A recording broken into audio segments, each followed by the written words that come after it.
বাংলাদেশ সেনাবাহিনীর শীর্ষ পদে রদবদল করা হয়েছে। মঙ্গলবার আইএসপিআর থেকে পাঠানো এক বিজ্ঞপ্তিতে এ তথ্য জানানো হয়েছে।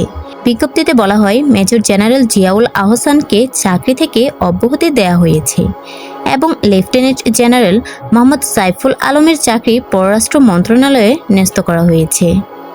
এছাড়া লেফটেন্যান্ট জেনারেল মোহাম্মদ মুজিবুর রহমানকে GOC army training and doctrine command, lieutenant general Ahmad Tabrez Shams চৌধুরীকে সেনাবাহিনীর quarter master general, lieutenant general Mizanur Rahman শামীমকে সেনাবাহিনীর chief of general staff, lieutenant general Mohammad Shahinul হককে কমান্ড্যান্ট এনডিসি এবং মেজর জেনারেল আসম রিদওয়ানুর রহমানকে এনটিএমসির মহাপরিচালক হিসেবে নিয়োগ দেওয়া হয়েছে।